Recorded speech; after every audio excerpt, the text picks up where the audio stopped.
We often think of addiction as a modern problem, something that requires contemporary psychology and medical intervention. But the struggle to break free from destructive habits is as old as humanity itself. Ancient philosophers, from the Stoics of Rome to the Buddhists of India, grappled with questions that sound remarkably familiar today. Why do we repeatedly do things we know harm us? How can we change patterns that seem impossible to break? And what does it truly mean to be free? Today, we'll explore how ancient philosophical traditions understood addiction and change, not through the lens of disease or brain chemistry, but through the profound insights about human nature, willpower, and transformation that still resonate thousands of years later. When we examine the writings of ancient thinkers, we discover that they were intimately familiar with compulsive behaviors and self-destructive patterns. The Greeks had a word for this loss of self-control, akrasia, meaning weakness of will. Aristotle devoted considerable attention to understanding why people act against their own better judgment, choosing immediate pleasure over long-term well-being. The Romans documented struggles with excessive drinking, gambling, and other behaviors that consumed people's lives and destroyed their families. Buddhist texts from ancient India describe the cycle of craving and suffering in terms that could easily describe modern addiction. These weren't abstract philosophical puzzles, but real human struggles that demanded practical solutions. What makes ancient philosophy particularly valuable for understanding addiction is that these thinkers approached the problem holistically. They didn't separate mind from body, behavior from belief, or individual choice from social context. Instead, they saw human beings as integrated wholes, where thoughts, emotions, habits, and actions all influence one another in complex ways. This comprehensive view offers something that purely medical or psychological approaches sometimes miss: a recognition that overcoming addiction involves not just changing behavior, but transforming one's entire relationship with oneself and the world. The ancient philosophers also shared a profound optimism about human capacity for change. Unlike modern perspectives that sometimes emphasize genetic predisposition or neurological determinism, ancient thinkers believed deeply in human agency and the power of reason, practice, and wisdom to reshape even the most entrenched patterns. This wasn't naive optimism. They recognized how difficult change could be, but rather a fundamental faith in human potential that itself can be therapeutic. When someone struggling with addiction is told they have a chronic brain disease with no cure, only management, this can become a self-fulfilling prophecy. When they're told they have the capacity to transform themselves through understanding and practice, this opens different possibilities. Another crucial insight from ancient philosophy is the recognition that addiction isn't really about the substance or behavior itself, but about our relationship to it. The Stoics understood that the problem isn't wine, but our belief that we need wine to be happy or to cope with life. Buddhists recognize that the issue isn't pleasure, but our attachment to pleasure and aversion to pain. This shifts the focus from the external object to the internal state of mind, which is actually empowering, because while we may not always be able to control what's available to us, we can learn to change how we relate to our desires and cravings. The concept of freedom is central to ancient philosophical approaches to addiction. For the Stoics, freedom meant being ruled by reason rather than passion, making choices based on what's genuinely good rather than what merely appears attractive in the moment. For Buddhists, freedom meant liberation from the cycle of craving and suffering, no longer being pushed and pulled by desires we don't control. For Aristotle, freedom was found in virtue, in becoming the kind of person who naturally chooses well because they've cultivated good character. These different conceptions of freedom all point toward something beyond mere abstinence or behavior modification. They point toward a fundamental transformation in how we experience ourselves and our lives. Ancient philosophy also offers practical techniques that remain relevant today. The Stoics developed exercises in rational analysis, teaching people to examine their automatic thoughts and judgments, to question whether their desires are based on reality or illusion. This cognitive approach anticipates modern cognitive behavioral therapy by nearly 2,000 years. Buddhists developed meditation practices specifically designed to help people observe cravings without acting on them, learning to sit with discomfort rather than immediately seeking relief. These mindfulness techniques are now widely used in addiction treatment. Aristotle emphasized the importance of environment and community, recognizing that we become like the people we spend time with, and that changing our surroundings can make virtuous behavior easier. This social dimension of change is now recognized as crucial in recovery programs. Perhaps most importantly, ancient philosophy provides a narrative of transformation that goes beyond simply stopping a behavior. It offers a vision of what we're changing toward, not just what we're changing from. The Stoic sage who achieves rational tranquility, the Buddhist practitioner who experiences liberation from suffering, the Aristotelian person of virtue who flourishes and lives well. These aren't just abstract ideals, but concrete possibilities that give meaning and direction to the difficult work of change. When recovery is framed only as abstinence or damage control, it can feel like deprivation. When it's framed as a journey toward wisdom, freedom, and flourishing, it becomes something worth striving for. The ancient philosophers also understood that change is rarely linear or simple. They acknowledged that setbacks and struggles are part of the process, not signs of failure. Marcus Aurelius, despite being a Stoic philosopher and Roman emperor, repeatedly reminded himself in his personal writings to stay focused on virtue, suggesting that even he faced ongoing challenges in living according to his principles. The Buddhist path acknowledges that enlightenment usually comes gradually, through patient practice over time, not in a single moment of realization. This realistic understanding of how change actually happens can help people struggling with addiction avoid the shame and despair that often comes with relapse, viewing it instead as information and opportunity for renewed commitment. As we journey through the wisdom of Stoicism, Aristotelianism, Buddhism, and Socratic philosophy in the chapters ahead, we'll discover that these ancient traditions offer not just historical interest, but living wisdom that can illuminate our path toward freedom and transformation today. The Stoics, particularly philosophers like Epictetus and Marcus Aurelius, saw addiction through the lens of judgment and desire. They believed that addiction stems from what they called false impressions, the mistaken belief that external things can provide lasting happiness or relief from suffering. Epictetus taught that we become enslaved not to substances themselves, but to our judgments about them. When we believe that alcohol, gambling, or any compulsive behavior is necessary for our well-being, we've handed over our freedom to something outside ourselves.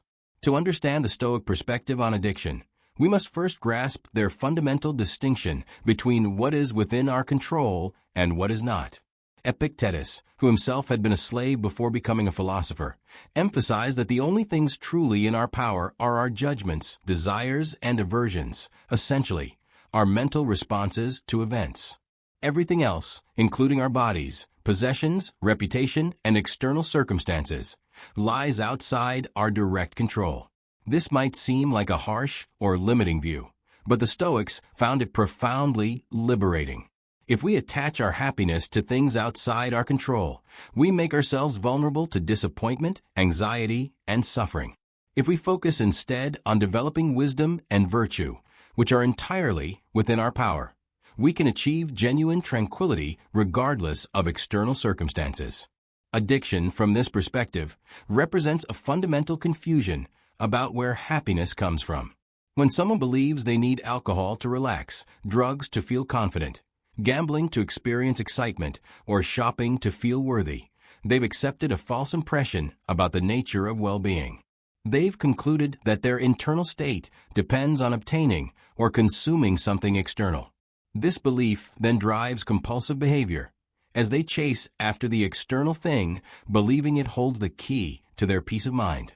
But because external things can never provide lasting contentment, the drink wears off, the high fades, the thrill of winning disappears. The person finds themselves on an endless treadmill, always needing more, never finding the satisfaction they seek. Epictetus would say that such a person has become a slave, not to the substance or activity itself, but to their own mistaken judgment about it. The chains are mental, not physical. This is actually good news, because it means freedom is possible through changing how we think. We don't need to change the external world or wait for circumstances to be different. We can begin the work of liberation right now by examining and correcting our false impressions. The Stoics develop specific practices for doing this, forms of rational analysis that help us see through the illusions that keep us trapped. One key Stoic technique involves examining our automatic thoughts about the object of addiction. When a craving arises, instead of immediately acting on it or struggling against it, we pause and investigate the judgments underlying it. What exactly am I telling myself about this drink, this drug, this behavior? Am I believing it will make me happy, confident, relaxed, or worthy? Where did this belief come from? Is it actually true? Have I found lasting satisfaction this way before? What am I really seeking? And is there a better way to find it? This kind of rational examination doesn't make cravings magically disappear, but it can weaken their power by revealing the faulty logic supporting them. Marcus Aurelius, the Roman emperor who wrote his philosophical reflections in what became known as the Meditations, provides another perspective on dealing with desires and attachments. He constantly reminded himself that external things are merely indifferent, neither good nor bad in themselves. What matters is how we use them and what judgments we make about them. He wrote about luxury foods, fine wines, and other pleasures, observing that they're just rotting vegetation, fermented grapes, or dead animals when seen clearly. This wasn't meant to be cynical or life-denying, but rather to strip away the false glamour and mystique we project onto things, seeing them for what they actually are. When we do this, we often find that what we thought we desperately needed appears far less compelling. The Stoics also emphasize the importance of understanding what they called the discipline of desire. This involves training ourselves to desire only what is good and within our power, and to be averse only to what is bad and within our power. Virtue is the only true good. Vice is the only true bad. Everything else, health, wealth, pleasure, pain, life, death, is indifferent. This might sound extreme, but consider how it applies to addiction. If I believe that being without my drug of choice is genuinely bad, something to be avoided at all costs, then I will do almost anything to obtain it. If I recognize instead that the only real bad is acting without wisdom and virtue, then I can endure the discomfort of withdrawal or craving without seeing it as catastrophic. The discomfort is just a physical or emotional sensation, neither good nor bad in itself, merely indifferent. This connects to another crucial Stoic concept, the idea that suffering comes not from events themselves, but from our judgments about events. Epictetus famously stated that people are disturbed not by things, but by their views about things. If I experience a craving and judge it as unbearable, as something I cannot possibly endure, then I will indeed suffer greatly and likely give in to it. If I experience the same craving but recognize it as merely an uncomfortable sensation that will pass, neither threatening my well-being nor requiring any particular action, then I can observe it calmly and let it fade. The craving itself is the same in both cases. What differs is my relationship to it, determined by my judgment. The Stoics were also realistic about the difficulty of changing deeply ingrained patterns of thought and behavior. They didn't expect instant transformation, but emphasized patient, consistent practice over time. Epictetus compared philosophical training to athletic training. You don't become strong by thinking about exercise, but by actually doing it, day after day, gradually building capacity. Similarly, you don't overcome false impressions by merely understanding them intellectually, but by repeatedly catching yourself in the moment of faulty judgment and correcting it, building new mental habits that eventually become second nature. This requires vigilance and effort, but it's effort directed at something entirely within our power, our own thinking. Marcus Aurelius frequently reminded himself to stay focused on the present moment, neither dwelling on past failures nor anxiously projecting into the future. This present moment orientation is valuable for anyone struggling with addiction, where shame about the past and fear about the future can be overwhelming. The Stoic approach says, right now in this moment, you have the power to choose wisdom. That's all that matters. You cannot change yesterday, and tomorrow hasn't arrived yet. But you can right now Examine your impressions and choose to act with reason rather than compulsion. Marcus Aurelius wrote in his Meditations, "You have power over your mind, not outside events." Realize this, and you will find strength. For the Stoics, overcoming addiction meant reclaiming rational control over our desires, understanding that true contentment comes from within, not from external fixes. The power of change, according to Stoic philosophy, begins with recognizing this fundamental error in thinking. We must examine our beliefs about what we think we need and discover that we already possess the resources for peace within ourselves. This realization represents a profound shift in perspective that can be both liberating and challenging. Most of us have spent years, perhaps our entire lives, believing that our well-being depends on external circumstances, on having the right things, being in the right situations, or accessing particular substances or experiences. The Stoic invitation to look inward, instead, can initially feel like being told that everything we believed is wrong. Yet this is precisely where transformation becomes possible. When we stop seeking happiness outside ourselves, we stop being dependent on things we cannot fully control. We step out of the endless cycle of chasing and consuming, always needing more, never finding enough. The Stoic path to inner freedom begins with what they call prosoke, or attention. This is the practice of maintaining constant vigilance over our thoughts and impressions, catching ourselves in the act of making faulty judgments before they lead to harmful actions. In the context of addiction, this means learning to notice the exact moment when a craving arises and, more importantly, noticing the story we tell ourselves about that craving. We might notice thoughts like, "I can't handle this stress without a drink," or "I deserve this after such a hard day," or "just this once won't hurt." These thoughts seem innocent or even true in the moment, but they contain the seeds of our enslavement. Prosoke means catching these thoughts as they arise, holding them up to rational scrutiny, and refusing to simply accept them as truth. The Stoics developed a practice they called the view from above, which involves stepping back mentally and seeing our situation from a broader perspective. When caught in a craving, we're typically absorbed in our immediate sensations and desires, unable to see beyond the present moment's urgency. The view from above asks us to zoom out, imagining ourselves from a distance, seeing our life in the context of weeks, months, years, or even the span of human history. From this expanded perspective, the craving that felt so overwhelming moments ago appears as just one tiny moment in an entire lifetime. This doesn't make the discomfort disappear, but it changes its significance. We can ask ourselves, looking back a year from now, which choice will I be glad I made? Which version of myself do I want to become? This broader perspective helps us act according to our deeper values rather than our momentary impulses. Another powerful Stoic practice is negative visualization, which might seem counterintuitive but serves an important purpose. This involves regularly imagining losing the things we're attached to, not to make ourselves miserable, but to weaken our sense of desperate need for them. If I regularly imagine being without my substance or behavior of choice, and contemplate that I would still be myself, still capable of living a meaningful life, still in possession of my capacity for reason and virtue, then I become less fragile, less dependent.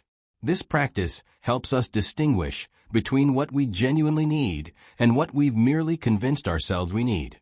It reveals that most of what we cling to isn't actually necessary for our well-being. The Stoics also emphasize the importance of premeditatio malorum, or the premeditation of adversity. This means mentally rehearsing how we'll handle difficult situations before they arise.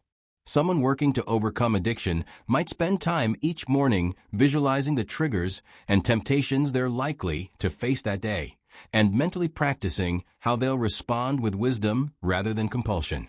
They might imagine the discomfort of a craving and rehearse telling themselves, "This is just a sensation.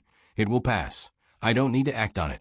This mental preparation makes it more likely that when the actual moment arrives, we'll have a practiced response ready rather than being caught off guard and falling back into old patterns.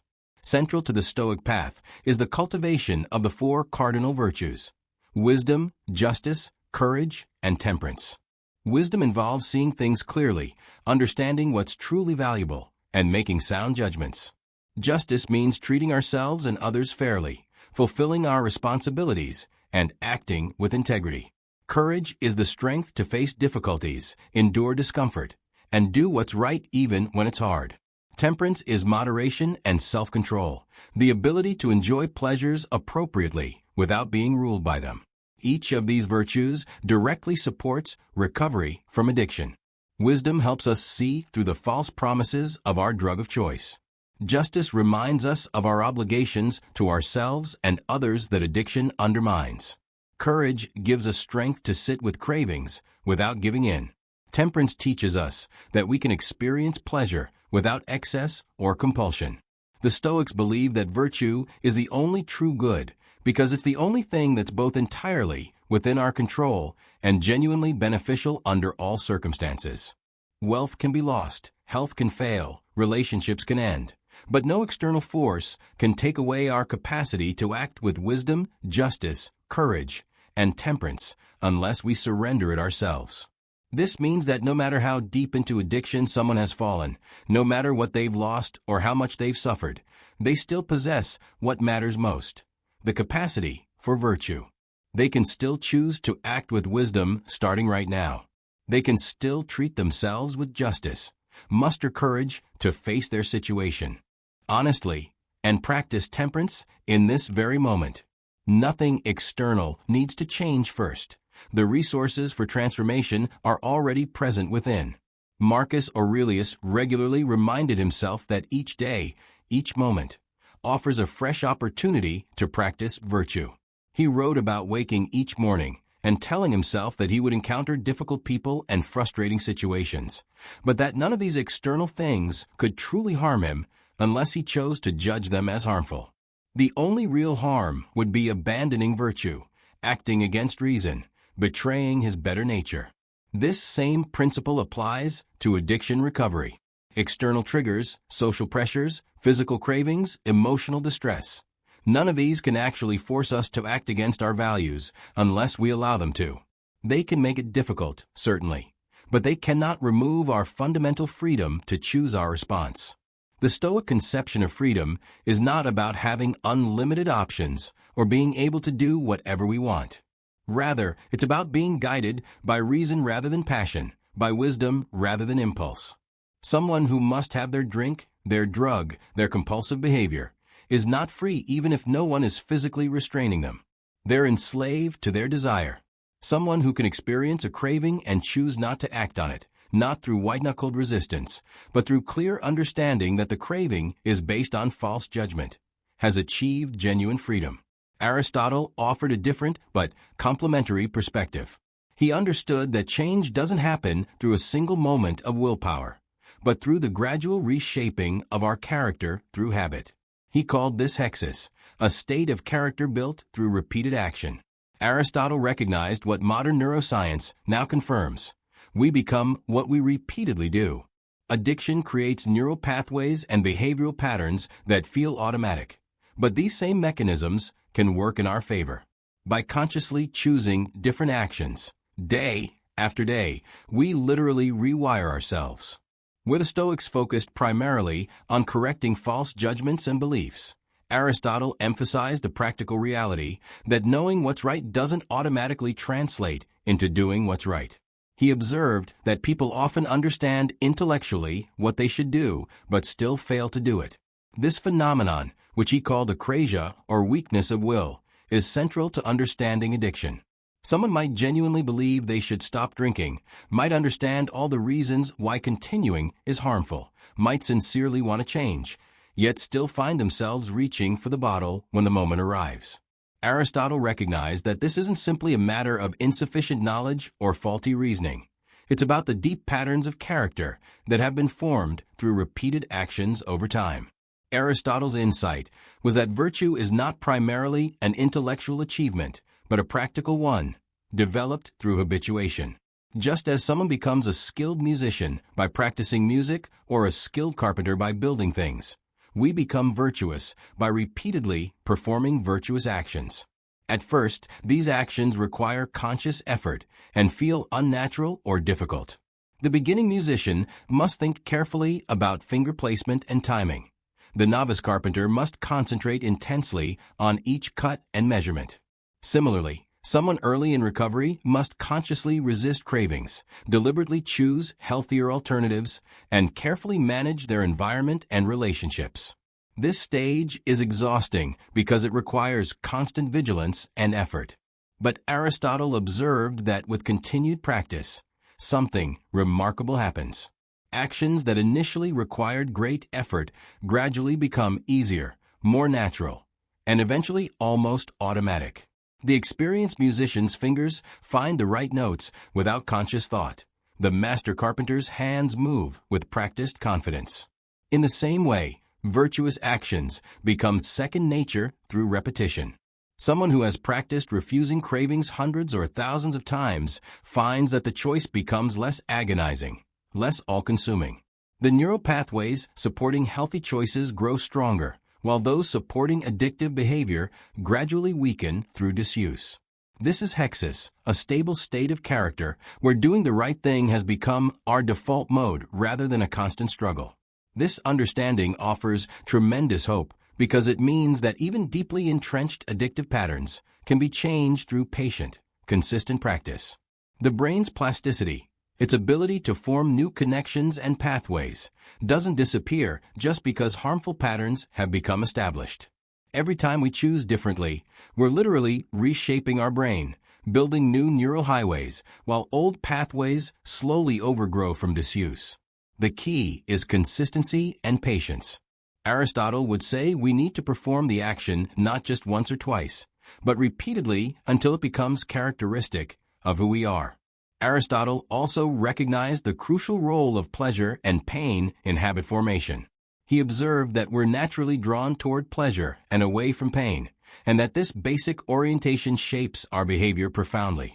Addiction exploits this tendency. The substance or behavior provides immediate pleasure or relief, while the negative consequences come later and feel more abstract. This creates a powerful reinforcement loop where the addictive behavior gets strengthened every time it's repeated. Breaking this loop requires what Aristotle called training the passions, learning to find pleasure in virtuous actions and to experience appropriate pain or discomfort at vicious ones. This training happens gradually through exposure and practice. Initially, refusing a craving brings no pleasure, only discomfort, frustration, perhaps even physical pain. But Aristotle would say that with repeated practice, we can learn to find satisfaction in the act of self-control itself, in honoring our commitments, in becoming who we want to be. We begin to feel appropriate shame or regret when we act against our values, and genuine pride when we align our actions with our principles. These emotional responses aren't simply manufactured through positive thinking.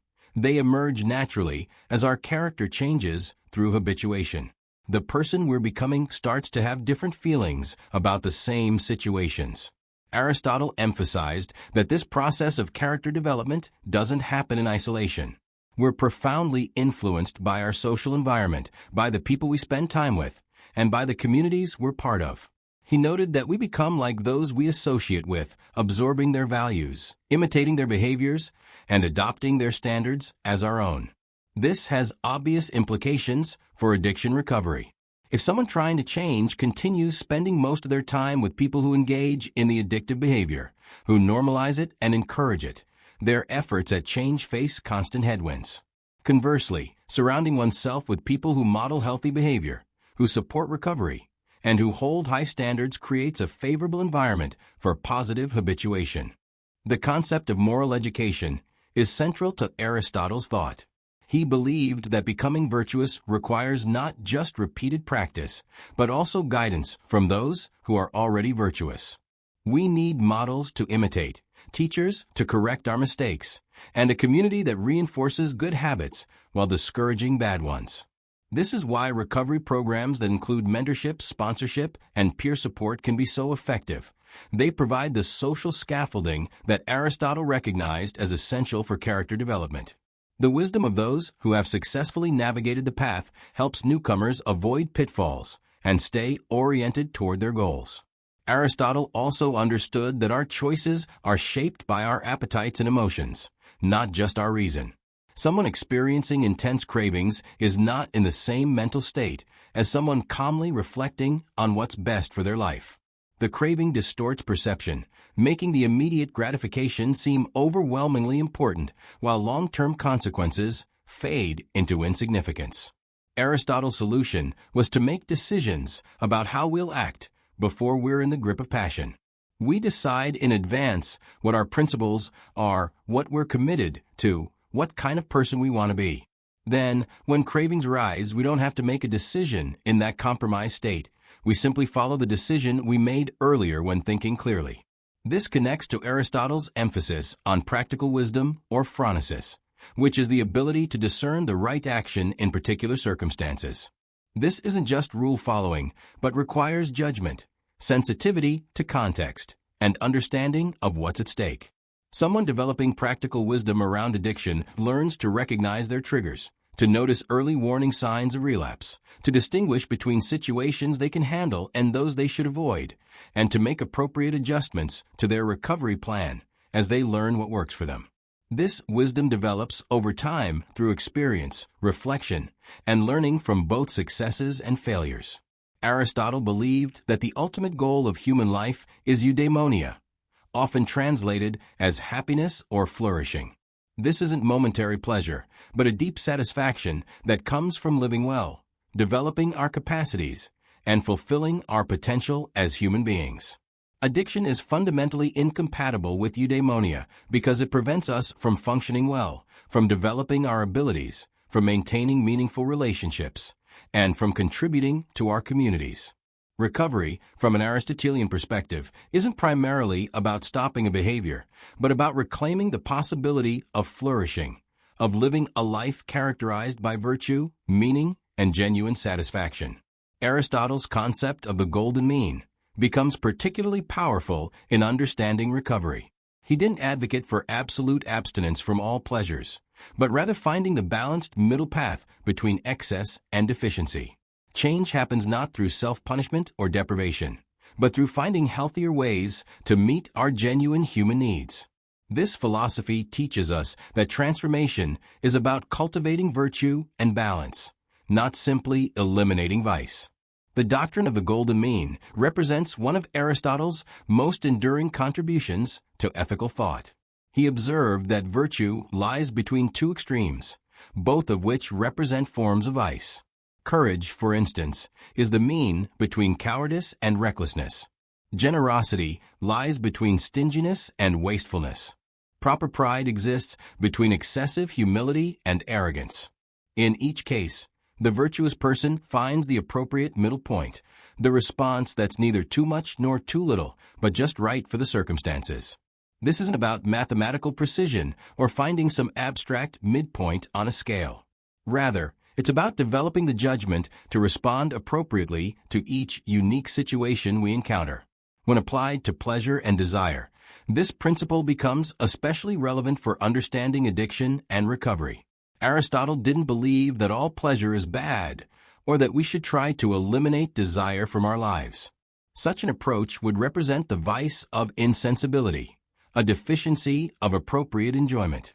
At the same time, he recognized that pursuing pleasure without limit or discipline leads to self-indulgence and ultimately to harm.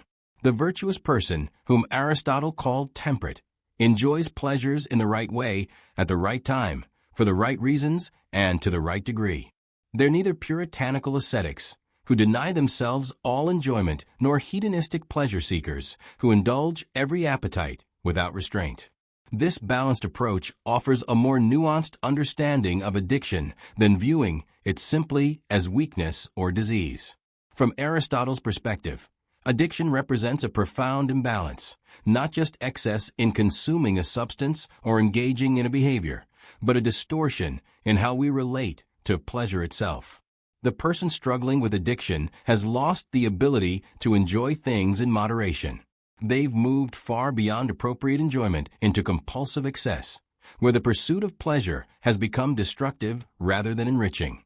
Yet Aristotle would also say that the solution isn't to swing to the opposite extreme of total renunciation of all pleasure, but rather to gradually find the mean, learning to enjoy life's genuine pleasures in appropriate measure. This raises an important question that every person in recovery must grapple with. What does the golden mean look like for them? For some substances and some individuals, the answer might indeed be complete abstinence. Aristotle himself acknowledged that some pleasures are inherently corrupting, or that some people might be so constitutionally disposed toward excess that moderation isn't realistically achievable. Someone who has developed severe alcohol dependence might recognize that for them, the only safe amount is 0. Not because all alcohol is evil or pleasure is wrong, but because their particular relationship to alcohol has become so disordered that moderation isn't possible. This wouldn't represent a failure to find the mean, but rather a recognition that in their specific circumstances, abstinence is the appropriate response. However, Aristotle's framework also helps us avoid an all-or-nothing mindset that can be counterproductive in recovery. Many people struggle with behaviors that exist on a spectrum: eating, spending money, using technology, seeking excitement, or pursuing achievement. Complete abstinence from these activities isn't possible or desirable. We must eat, we need some money management, we live in a technological world, and ambition itself isn't inherently problematic. For these behaviors, recovery means learning the golden mean, finding the point where we engage in the activity in a healthy, balanced way rather than to excess or deficiency. This requires developing practical wisdom to discern what appropriate engagement looks like and the self-control to maintain it. The process of finding this balance is itself a form of habituation. Aristotle would say we learn moderation by practicing moderate actions, just as we learn courage by performing courageous acts. This means that someone recovering from compulsive overeating, for instance, needs to practice eating appropriate amounts at appropriate times, gradually training themselves to recognize genuine hunger versus emotional eating, to enjoy food without using it as a primary coping mechanism, and to stop when satisfied rather than when overfull. Each meal becomes an opportunity to practice the golden mean, to move a little closer toward the settled disposition of temperance. Aristotle emphasized that finding the mean requires understanding our own tendencies and compensating for them. He noted that we're all naturally inclined toward one extreme or the other. Some people tend toward excess, while others lean toward deficiency. The person recovering from addiction almost certainly has a natural inclination toward excess in their area of struggle. Aristotle's advice was to deliberately pull ourselves toward the opposite extreme to counteract this tendency. If we know we're prone to overindulgence, we should aim for what feels like slightly too little, trusting that our natural inclination will pull us back toward the actual middle ground.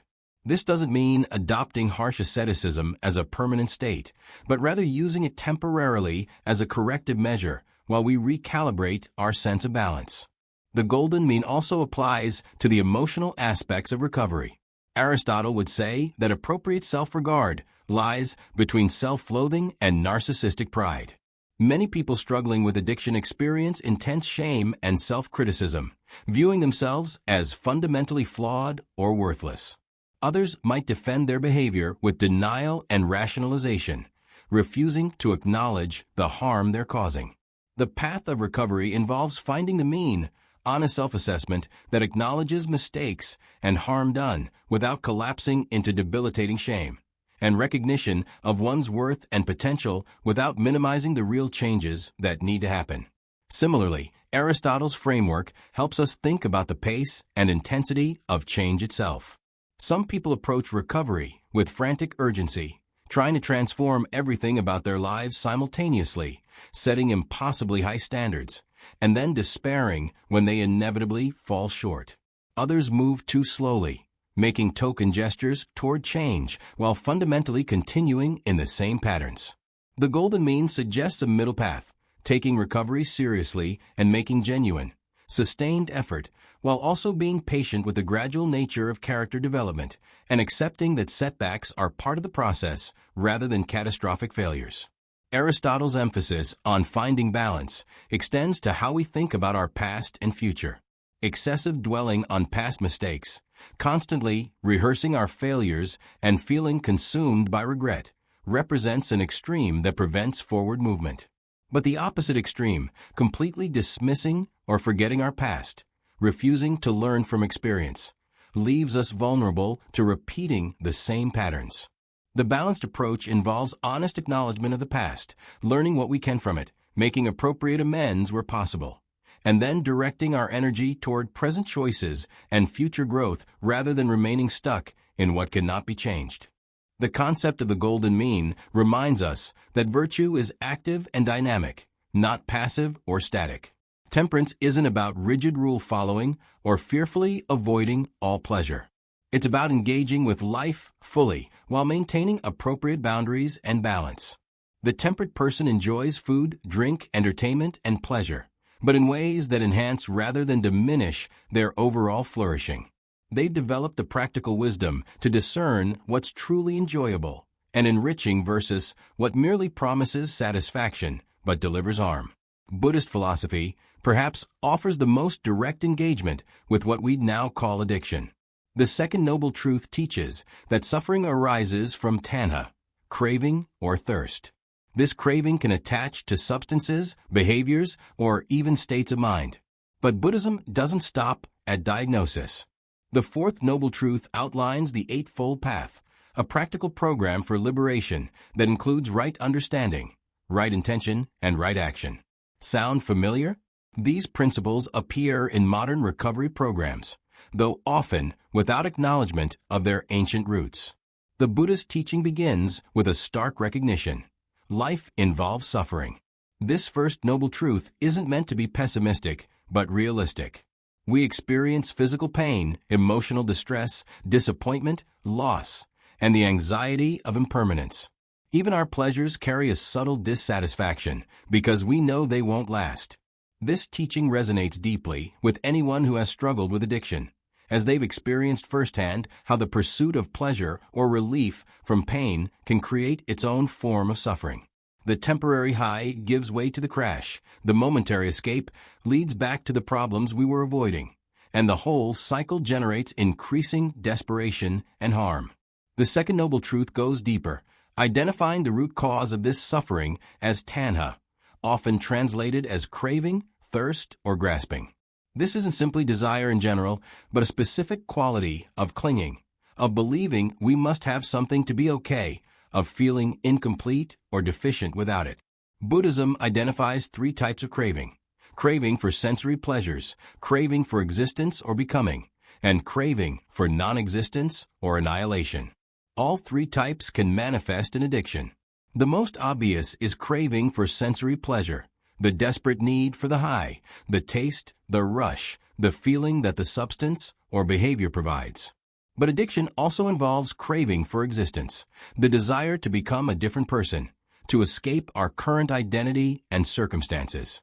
And sometimes it involves craving for non-existence, the wish to obliterate consciousness, to stop feeling, to disappear from our own awareness. What makes Buddhist psychology particularly insightful is its recognition that craving is not the same as desire itself. We can want things, prefer certain experiences over others, and work toward goals without the quality of desperate grasping that characterizes tanha.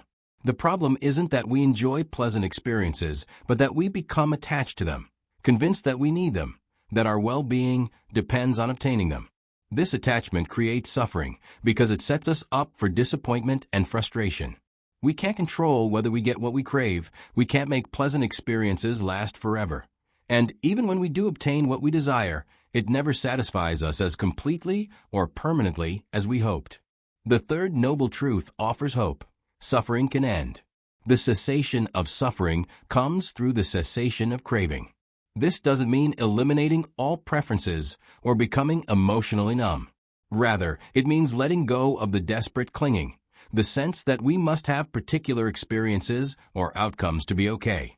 When we stop demanding that life be different than it is, when we stop insisting that we need things we don't have, a profound peace becomes possible. For someone struggling with addiction, this truth suggests that freedom is genuinely possible, not through getting everything under perfect control, but through changing our relationship to desire itself. The fourth noble truth provides a practical roadmap through the Eightfold Path. This isn't a linear progression of 8 steps, but rather 8 interconnected aspects of practice that support each other.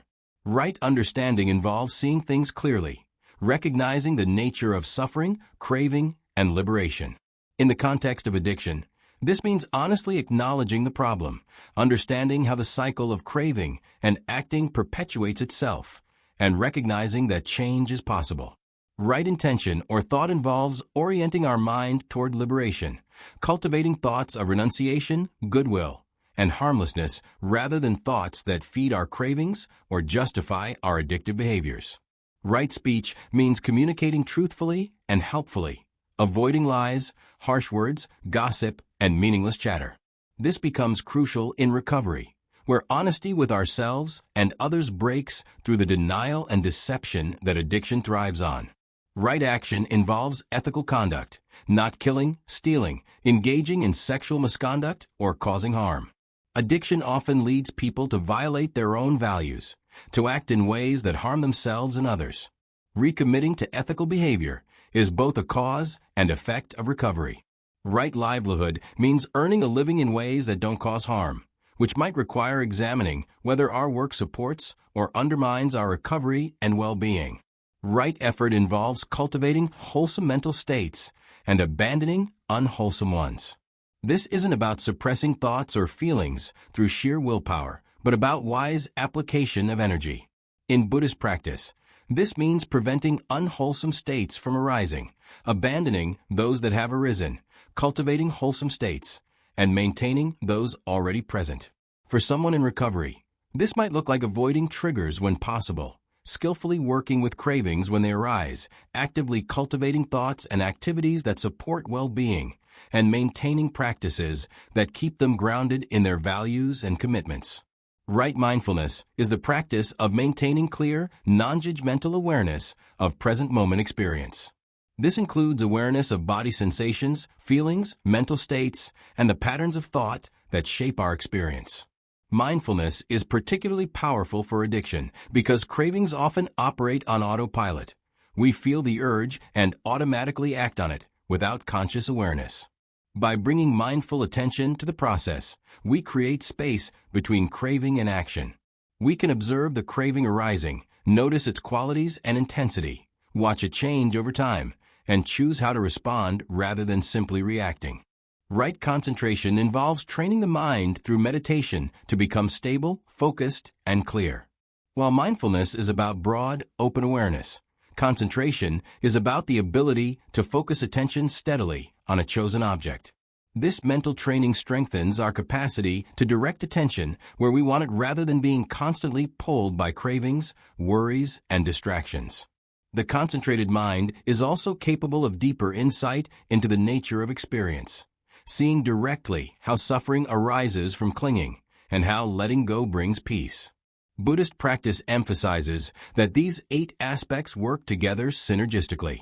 Ethical conduct supports meditation practice by reducing the mental agitation that comes from acting against our values.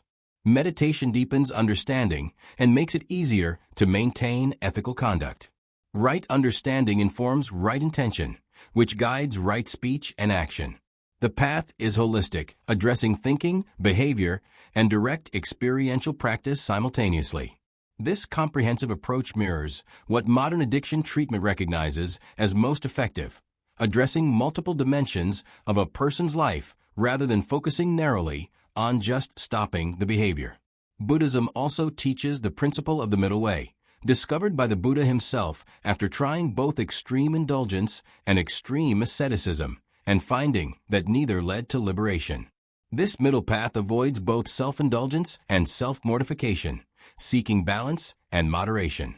For addiction recovery, this offers important wisdom. Recovery isn't about punishing ourselves or living miserably without the things we crave, nor is it about permissive indulgence of every desire. It's about finding a sustainable way of living that genuinely supports our well-being and freedom. The Buddhist understanding of dependent origination teaches that everything arises in dependence on conditions. Nothing exists independently or permanently. Applied to addiction, this means recognizing that cravings don't arise randomly, but in response to specific conditions, certain thoughts, emotions, environments, or physical states. By understanding these conditions, we can work skillfully with them. We can change the conditions that trigger cravings, develop alternative responses to unavoidable triggers, and recognize that because cravings arise dependent on conditions, they also cease when those conditions change. The craving that feels overwhelming right now will pass. Everything does. The Buddhist concept of anicca, impermanence, is particularly powerful for those struggling with addiction. Cravings feel permanent and overwhelming, but they're actually temporary waves that rise and fall. By observing them without attachment, we discover they don't control us. This is the essence of mindfulness-based approaches to addiction recovery used today. When we learn to sit with discomfort without immediately reacting, we break the automatic chain from craving to action. We discover space between stimulus and response, and in that space lies our freedom. Understanding impermanence at a deep level transforms our relationship with craving. When a strong urge arises, it typically comes with a narrative that this feeling will persist indefinitely unless we satisfy it, that the intensity will only increase until it becomes unbearable, that we have no choice but to give in. This narrative creates panic and urgency, making the craving feel like an emergency that demands immediate action. But when we bring mindful awareness to the actual experience of craving, we discover something remarkable. It changes constantly. The intensity rises and falls, the sensations shift and move through the body, thoughts about the craving come and go. Nothing about the experience is static or permanent, even though our mind tells us otherwise. This direct observation of impermanence doesn't require believing any particular philosophy or adopting Buddhist metaphysics. It's simply noticing what's actually happening in our experience when we pay close attention.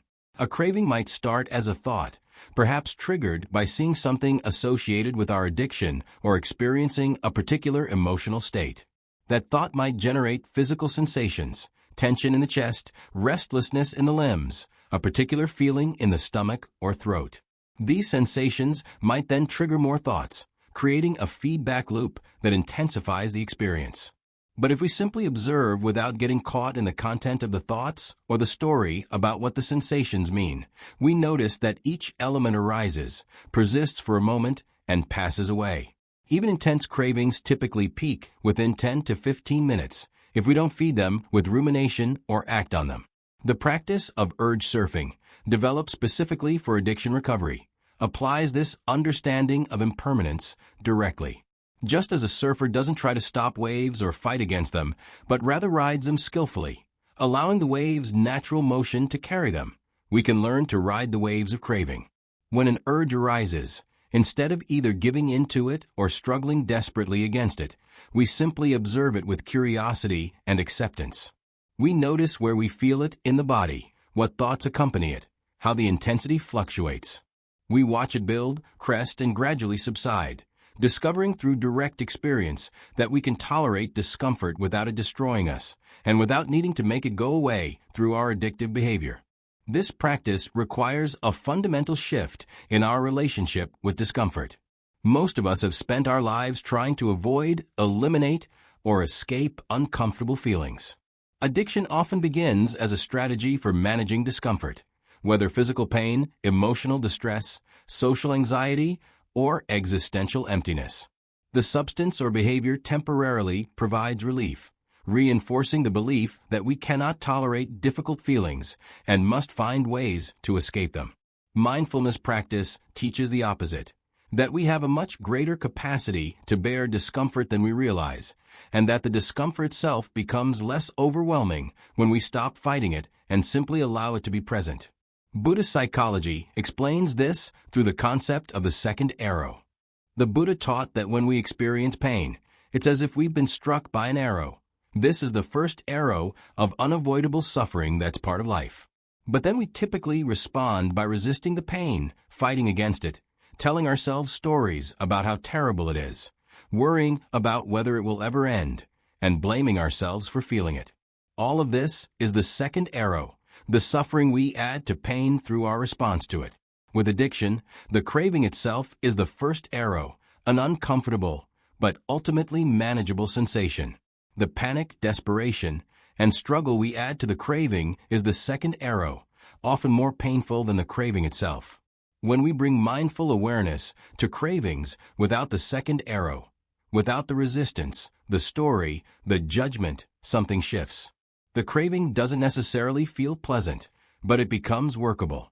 We discover that we can observe sensations without identifying with them, that we can notice thoughts without believing them, that we can experience emotions without being controlled by them. This isn't suppression or denial. We're not pretending the craving isn't there or trying to think positively about it. We're simply seeing it clearly for what it is, a temporary pattern of sensations, thoughts, and feelings that will naturally change and pass. The space between stimulus and response that mindfulness reveals is where genuine freedom lives. Viktor Frankl famously wrote that between stimulus and response there is a space, and in that space is our power to choose our response, and in our response lies our growth and freedom. Addiction collapses this space to near zero. The trigger and the response become so tightly linked that they seem simultaneous and automatic. We see the bottle, feel the urge, and find ourselves drinking before any conscious choice has occurred. Mindfulness gradually opens up that space, creating a pause where choice becomes possible. This pause doesn't require Herculean willpower or iron discipline. It simply requires awareness. When we're truly present with our experience, observing what's happening without immediate reaction, we naturally have choice. The craving is present, yes, but we can observe it. The thought to engage in our addictive behavior arises, yes, but we can notice it as a thought rather than a command we must obey. The habitual pattern begins to activate, yes, but we can feel it happening and choose differently. This is the practical meaning of freedom from a Buddhist perspective. Not the absence of cravings or difficult experiences, but the ability to respond wisely rather than react automatically.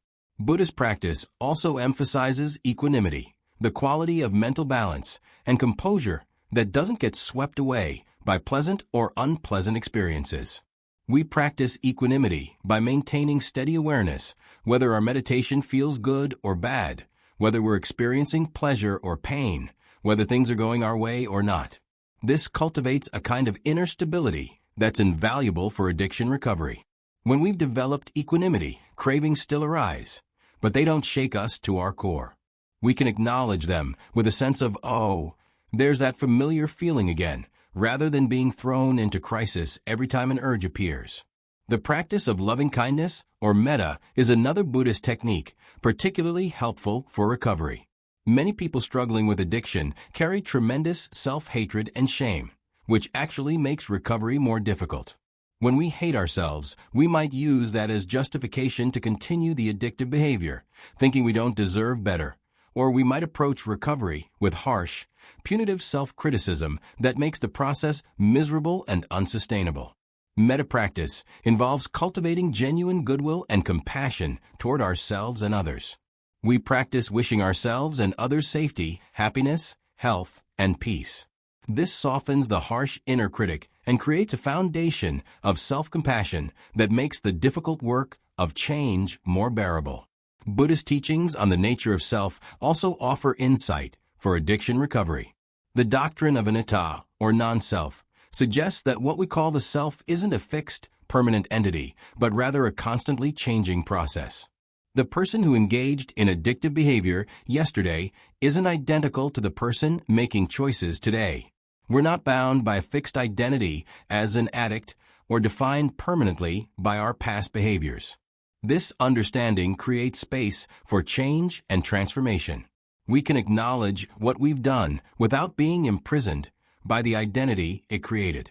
Each moment offers the opportunity to act differently, to be someone new, because we're never quite the same person twice.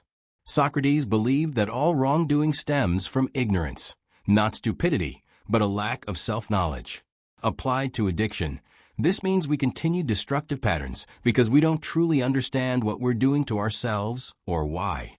The Socratic method involves questioning our assumptions relentlessly. Why do I reach for this substance? What am I really seeking? What do I gain and what do I lose? This kind of honest self-examination, though painful, is the beginning of wisdom and change. The Socratic approach to addiction begins with the radical premise that no one deliberately chooses what they know to be worse for themselves. If someone truly understood, in the deepest sense, that their behavior was harming them and had a clear vision of a better alternative, they would naturally choose the better path. This might seem naive, given how many people continue destructive behaviors despite knowing intellectually that they're harmful. But Socrates distinguished between superficial knowledge and genuine understanding. We might know in an abstract way that smoking causes cancer or that drinking is destroying our relationships, yet still lack the deep, visceral comprehension that would actually change our behavior. True knowledge, for Socrates, isn't merely intellectual information, but a profound insight that naturally transforms how we act. This means that the path to overcoming addiction runs through self-knowledge, through examining our lives with such rigor and honesty that we can no longer maintain the illusions and rationalizations that allow destructive patterns to continue.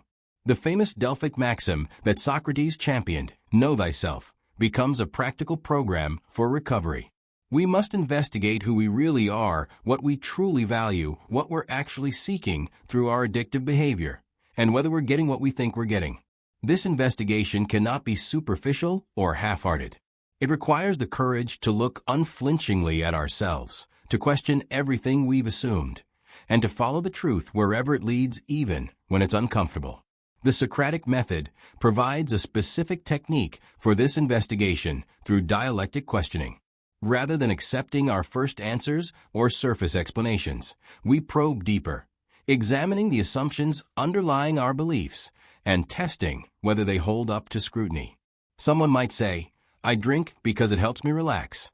Socrates would ask, "Does it truly help you relax, or does it merely provide temporary numbness followed by increased anxiety? What is relaxation exactly, and are there other ways to achieve it? If drinking genuinely helped you relax in a beneficial way, why do you feel worse overall? Why does the amount you need keep increasing?" These questions aren't meant to attack or shame, but to illuminate, to help us see more clearly what we're actually doing and why. This process often reveals that we don't really know what we think we know. We discover that our reasons for engaging in addictive behavior are based on assumptions we've never examined, beliefs we've inherited from our environment or constructed to justify our actions, not genuine understanding. We might believe we're drinking to be social, but questioning reveals we're actually trying to ease social anxiety. We might think we're using substances to enhance creativity, but investigation shows we're avoiding the discomfort of the creative process. We might claim we deserve to indulge after working hard, but deeper examination reveals we're trying to fill an emptiness that pleasure cannot actually fill. Socrates was famous for claiming to know nothing, for acknowledging his own ignorance, while others falsely believe themselves wise. This intellectual humility is crucial for addiction recovery. Many people remain trapped in destructive patterns because they think they already understand their situation, that they've figured out why they do what they do, and that they're consciously choosing it. This false certainty prevents the deeper questioning that might lead to genuine insight. When we can acknowledge, "I don't actually understand why I keep doing this," or "I don't really know what I'm seeking," we open the door to genuine investigation. The admission of ignorance isn't a weakness, but the beginning of wisdom. The Socratic examination must extend beyond our reasons for using to our conception of the good life itself. What do we think constitutes a life well lived? What do we truly value? What kind of person do we want to be? Often, when forced to articulate this clearly, people discover a profound disconnect between their stated values and their actual behavior. Someone might genuinely value being present for their children, being reliable for their colleagues, maintaining their health, and acting with integrity. Yet their addiction systematically undermines all of these values. Bringing this contradiction into clear view, not through judgment but through honest questioning, creates cognitive dissonance that can motivate change. We cannot comfortably maintain self-deception once we've clearly seen the gap between who we claim to want to be and who we're actually being. Socrates would also question what we mean by pleasure and whether we're actually pursuing it wisely. He distinguished between different qualities of pleasure, recognizing that some pleasures lead to greater goods while others lead to harm. The pleasure of addiction is typically immediate and intense, but brief and followed by negative consequences. Other pleasures, the satisfaction of meaningful work, the joy of genuine connection, the contentment of living according to our values, might be less immediately intense, but prove more durable and fulfilling. Through questioning, we examine whether we're truly maximizing pleasure and minimizing pain through our addictive behavior, or whether we're actually trapped in a pattern that delivers more suffering than satisfaction when viewed over time. The Socratic approach also involves examining the beliefs we hold about ourselves. Many people struggling with addiction carry deep convictions about their unworthiness, their inability to change, their fundamental brokenness. Socrates would subject these beliefs to rigorous questioning. What evidence do you have that you're incapable of change? You've changed in many ways throughout your life, so why believe this particular change is impossible? What makes you think you're unworthy of a better life? Who gets to determine your worth, and by what criteria? These questions aren't meant to deliver positive affirmations, but to test whether our negative self-beliefs can withstand rational examination. Often they cannot. They're based on shame, fear, and habit rather than actual evidence or sound reasoning. The dialogues of Plato, which feature Socrates as the main character, demonstrate how this method works in practice. Socrates doesn't lecture or provide answers, but asks questions that lead his conversation partners to recognize contradictions in their own thinking. He helps them see that what they claim to know with certainty actually rests on confused or incoherent foundations. This can be uncomfortable. Many of his interlocutors become frustrated or defensive when their beliefs are challenged. But for those willing to continue the examination honestly, the process leads to greater clarity and wisdom. Applied to addiction, this might mean becoming uncomfortable as we recognize that our justifications don't hold up, that our understanding of ourselves has been superficial, that we've been avoiding truths we need to face. Importantly, Socratic self-examination isn't a solitary practice. Socrates conducted his inquiries through dialogue with others, recognizing that we often need someone to ask us the questions we won't ask ourselves, to point out contradictions we're too close to see, to persist in examining what we'd prefer to leave unexamined. This is one reason why therapy, sponsorship, and peer support groups can be so valuable in recovery. They provide the external perspective and persistent questioning that helps break through our defenses and self-deceptions. The sponsor who asks, "Are you sure that's true?" or the therapist who invites us to examine an assumption we've never questioned serves the Socratic function of midwife, helping us give birth to insights we carry within us, but haven't yet brought into conscious awareness. Socrates also taught that virtue is unified, that the person who has one virtue has them all, because true virtue rests on knowledge and understanding. This suggests that recovery from addiction isn't just about fixing one isolated problem, but about developing wisdom and virtue more broadly. As we gain genuine self-knowledge and learn to live according to what we truly understand to be good, many aspects of our life naturally improve. The courage to face uncomfortable truths, the temperance to moderate our desires, the justice to act with integrity, the wisdom to see clearly. These aren't separate achievements, but interconnected aspects of a transformed way of being. The ultimate goal of Socratic questioning isn't to arrive at final answers or perfect understanding, but to live in a state of active inquiry, continually examining our lives and refining our understanding. Socrates famously declared that the unexamined life is not worth living. For someone in recovery, this means maintaining ongoing vigilance and honesty, continuing to question our motivations and assumptions, refusing to settle into comfortable self-deceptions even after achieving initial sobriety. The examined life is one of continual growth and deepening wisdom. Socrates taught that once we truly know what's good for us, we'll naturally choose it. This might sound naive, but recovery often involves this exact revelation, the moment when intellectual knowledge becomes visceral understanding, and we finally see what we've been doing to ourselves. This transformation from knowing to doing is where all these philosophies converge. The Stoics call it right judgment, Aristotle calls it virtue, Buddhists call it enlightenment, and Socrates calls it wisdom. Whatever we name it, it represents a fundamental shift in how we see ourselves and our relationship to our desires. This moment of transformation is difficult to describe to someone who hasn't experienced it, yet those who have immediately recognize it. It's the difference between knowing that fire burns and actually pulling your hand back from the flame. It's the shift from understanding abstractly that your behavior is harmful to feeling in your bones the full weight of what you're doing to yourself and others.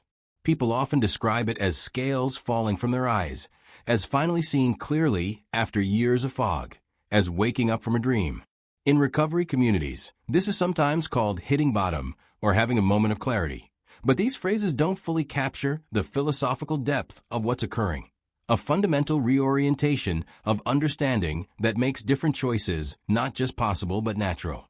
What all four philosophical traditions we've explored understand is that mere intellectual knowledge is insufficient to change behavior. We can accumulate information, understand concepts, and agree with arguments while continuing to act against our own interests. The smoker knows smoking causes cancer but lights another cigarette. The gambler understands the odds are against them but places another bet. The drinker recognizes alcohol is destroying their relationships but pours another glass.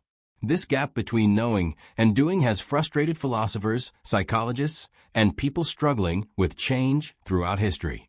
The ancient philosophers didn't have our modern understanding of neuroscience, habit formation, or psychological mechanisms, but they recognized this gap and developed frameworks for bridging it.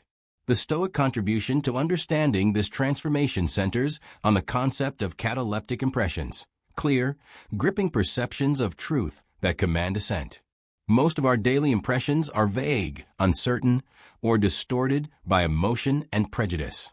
But occasionally we encounter an impression so clear and compelling that it seizes our understanding and changes how we see things. For someone struggling with addiction, this might be the moment when they truly see, not just think about, but viscerally perceive the connection between their behavior and the suffering in their life. They see their child's face and suddenly understand what their addiction has stolen. They see their reflection and truly recognize what they've become. They feel the consequences not as abstract future possibilities, but as present realities demanding acknowledgement.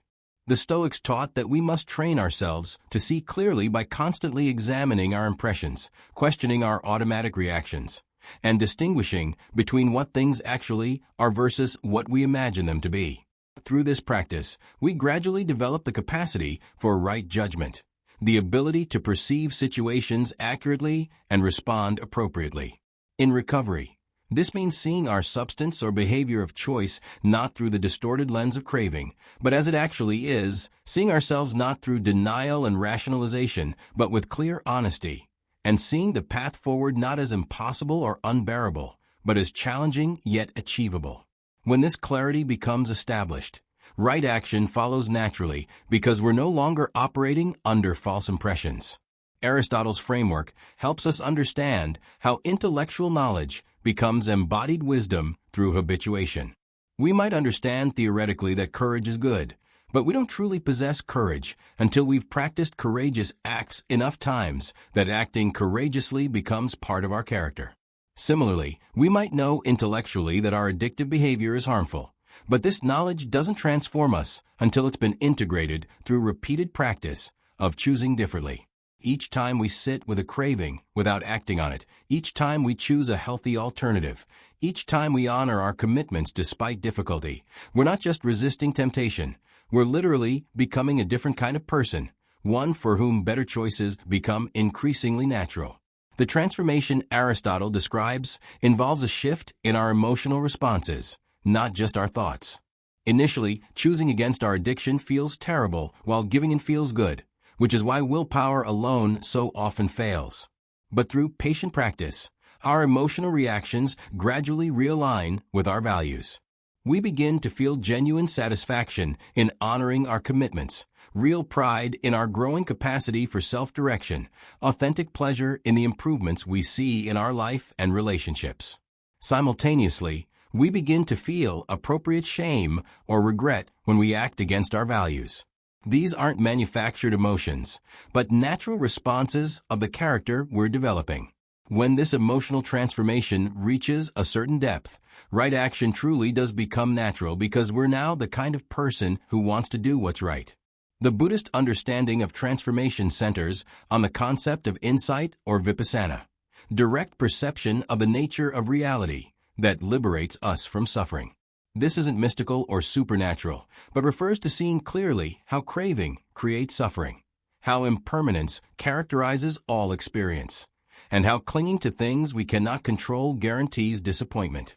When these truths move from intellectual concepts to lived understanding, when we experience directly and repeatedly that chasing pleasure doesn't bring lasting happiness, that trying to avoid pain creates more suffering, that all experiences arise and pass away, our relationship to craving fundamentally shifts. We're no longer fighting against desires or white-knuckling our way through abstinence.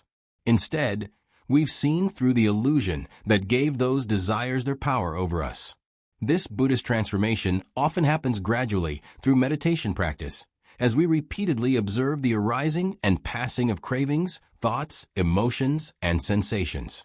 We see directly that what felt permanent is actually temporary, what felt solid is actually fluid, what felt like me is actually an impersonal process.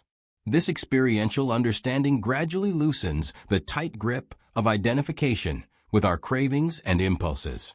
We realize we are not our urges, we are the awareness observing them. From this perspective, choice becomes possible because we're no longer completely identified with and swept away by every desire that arises. The transformation isn't about becoming a different person, but recognizing what we've always been underneath the layers of craving and conditioning. Socrates would say that the transformation we're describing is the movement from opinion to knowledge, from the shadows on the cave wall to the sunlight of truth. In his famous allegory, Plato describes prisoners chained in a cave, seeing only shadows cast on the wall and mistaking these shadows for reality. When a prisoner is freed and gradually makes their way out of the cave into sunlight, the journey is difficult and disorienting. The bright light hurts their eyes. They want to return to the familiar darkness. But once they've seen the real world in sunlight, they can never again mistake the shadows for reality. This is what genuine knowledge does. It permanently changes our perception, such that we can no longer unsee what we've seen. For someone recovering from addiction, this transformation might involve finally seeing the true nature of their relationship with their substance or behavior of choice. They've been chasing a shadow, believing the addiction provides something it never actually delivers. The relief is temporary. The pleasure is hollow. The promises are empty. Once this is genuinely understood, not just intellectually accepted, but deeply seen, the addiction loses its power. We still might experience cravings, we still might struggle, but we're no longer deceived. We know what we're actually choosing between, and that knowledge guides our actions. What makes this transformation sustainable is that it operates at a deeper level than conscious decision-making. When we truly understand something, we don't need to remind ourselves of it constantly or muster willpower to act on it. We don't touch hot stoves not because we're disciplining ourselves, but because we know they burn. Similarly, when we genuinely understand that our addictive behavior creates suffering and that a better way of living is possible, we increasingly choose better not through self-denial, but through wisdom. The choice becomes more obvious, less conflicted, more aligned with our authentic understanding of what's good. All four philosophical traditions recognize that this transformation isn't necessarily permanent or complete. We can have genuine insights and still struggle. We can develop wisdom and still make mistakes. The Stoics acknowledged ongoing challenges in maintaining right judgment. Aristotle recognized that even virtuous people face temptation. Buddhists speak of enlightenment as something that deepens over time through continued practice. Socrates spent his entire life in philosophical inquiry, never claiming to have reached final understanding. The transformation we're describing isn't a single moment after which everything is easy, but rather a fundamental shift in orientation that makes continued growth and recovery possible. Ancient philosophy offers us something that modern approaches sometimes miss: a vision of change rooted in human dignity, wisdom, and the capacity for transformation. These philosophers didn't see people struggling with addiction as broken or diseased, but as human beings temporarily caught in patterns of false belief, poor habit, or misguided desire, all of which can change. The Stoics remind us that freedom begins in the mind, with how we think about and judge our desires. Aristotle shows us that character change happens through patient, repeated practice. Buddhism teaches us to observe our cravings with compassion rather than being swept away by them. And Socrates challenges us to know ourselves deeply and honestly. These insights don't replace modern treatment. Therapy, medical intervention, and community support remain crucial. But they add something essential, a philosophical foundation for understanding why change is possible and how it happens. They remind us that overcoming addiction isn't just about stopping a behavior. It's about transformation, about becoming who we truly want to be. The power of change isn't in some external force or quick fix. It's in you, waiting to be awakened through understanding, practice, and the timeless wisdom of those who've thought deeply about what it means to be human. As Marcus Aurelius wrote, the impediment to action advances action. What stands in the way becomes the way. Your struggle is not a sign of weakness. It's an opportunity for the most profound transformation human beings can undertake. The ancient philosophers believed in your capacity to change. Now it's time to believe it yourself. When we step back and survey the wisdom these ancient traditions offer, we find remarkable convergence despite their different cultural origins and philosophical frameworks. Each recognizes that addiction represents a form of bondage, a loss of freedom that diminishes our humanity. Each sees this bondage as rooted not primarily in physical dependence or external circumstances, but in how we understand and relate to our experiences. And each offers a path to liberation that involves transforming our consciousness through understanding, practice, and the cultivation of wisdom. This convergence suggests that these philosophers were touching on deep truths about human nature and the conditions for human flourishing that remain valid across cultures and centuries. The practical integration of these philosophical approaches creates a comprehensive framework for recovery. We begin with Socratic self-examination, honestly investigating who we are, what we're truly seeking, and why we continue patterns that harm us. This radical honesty breaks through the denial and rationalization that keeps addiction in place. We then apply Stoic analysis to our impressions and judgments, learning to distinguish between what's within our control and what's not, recognizing that external things cannot provide lasting contentment, and developing the ability to respond to situations with wisdom rather than automatic reaction. We engage in Aristotelian habituation, patiently practicing new behaviors until they become second nature, surrounding ourselves with people and environments that support virtue, and gradually reshaping our character through repeated right action. And we employ Buddhist mindfulness and insight practices, learning to observe cravings without identification, recognizing impermanence, and developing equanimity and compassion toward ourselves and our experience. Each philosophical tradition also addresses different aspects of the recovery process. In early recovery, when cravings are intense and the pull of old patterns is strong, Buddhist mindfulness practices offer immediate tools for creating space between urge and action. The ability to observe a craving as a temporary wave of sensation rather than a command that must be obeyed can be life-saving. Stoic techniques for examining and correcting false impressions help us see through the lies addiction tells us, that we need the substance to cope, that life without it will be unbearable, that we deserve to indulge. Socratic questioning helps us identify and challenge the rationalizations that precede relapse. And Aristotelian wisdom reminds us that change happens gradually through consistent practice, helping us maintain patience with ourselves when progress feels slow. As recovery progresses and initial abstinence becomes more established, the philosophical frameworks support deeper transformation.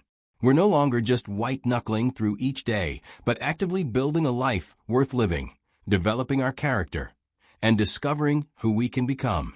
The Stoic vision of inner freedom, being ruled by reason rather than passion, finding contentment through virtue rather than external circumstances, offers an inspiring ideal to work toward. Aristotle's concept of eudaimonia, or flourishing, gives us a positive goal, beyond merely avoiding our addiction. We're not just trying to stop being someone. We're actively becoming someone, cultivating excellence in all areas of our life. The Buddhist path toward liberation from suffering and the development of wisdom and compassion provides a spiritual dimension that many people find essential for sustained recovery. And the Socratic commitment to the examined life ensures we continue growing and deepening our understanding rather than becoming complacent. These philosophical approaches also help us make meaning from our suffering. One of the most difficult aspects of addiction is the sense of wasted time, wasted potential, and meaningless suffering. Why did this happen to me? What was the point of all that pain? Ancient philosophy offers a framework for understanding struggle as potentially transformative rather than merely destructive. The Stoics believed that obstacles become opportunities when approached with wisdom, that difficulties develop our character in ways comfort never could. Marcus Aurelius' statement that the impediment to action advances action captures this perfectly. What stands in our way can become the way forward if we respond to it wisely. Our addiction and the struggle to overcome it can become the very thing that catalyzes our deepest growth, that develops capacities and insights we might never have discovered otherwise. This doesn't mean we should be grateful for addiction or that the suffering it causes is somehow good. Rather, it means we can choose to use even painful experiences as raw material for growth and transformation. The person who has struggled with addiction and worked their way toward recovery often develops extraordinary capacities, profound self-knowledge, hard-won wisdom, genuine humility, deep compassion for others who struggle, and a clarified sense of what truly matters in life. These qualities don't justify the suffering that produced them, but they represent meaning salvaged from difficulty, gold extracted from dross. The ancient philosophers would say this is how we demonstrate human excellence, not by avoiding all difficulty, but by meeting whatever life presents with courage, wisdom, and determination to become better through it. The ancient philosophical perspective also helps address shame, which so often accompanies addiction and can itself become an obstacle to recovery. Modern approaches sometimes pathologize addiction in ways that reduce shame, but can inadvertently reduce agency. If addiction is purely a brain disease over which we have no control, then we're passive victims requiring external intervention. The ancient philosophers offer a different view. We're responsible for our choices, while also recognizing that those choices have been shaped by false understanding, poor habituation, and mental conditioning. This maintains human dignity and agency while also offering compassion. We're not merely sick or broken. We're human beings who have developed problematic patterns that we now have the capacity to change through wisdom and practice.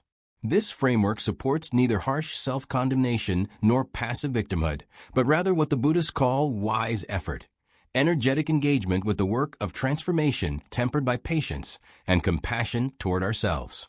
We take responsibility for our choices going forward, while also recognizing that we were doing the best we could with the understanding we had at the time.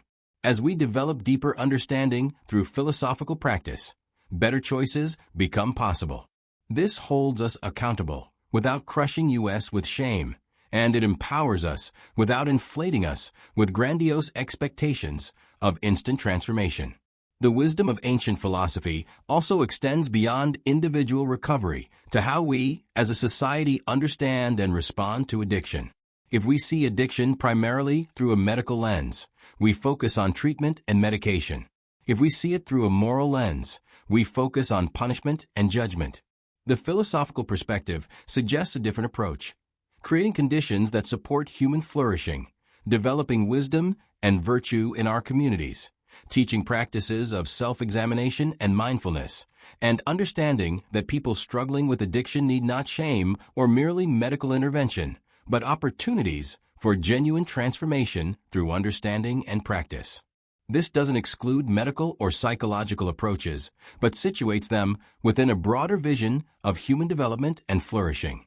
As you move forward on your own journey, Remember that you're drawing on wisdom refined over thousands of years by some of humanity's deepest thinkers. You're not alone in your struggle, and you're not the first to walk this path. The obstacles you face have been faced by countless others before you, and the way through has been mapped by philosophers who understood that human beings possess extraordinary capacities for change when we apply understanding and practice with patience and persistence.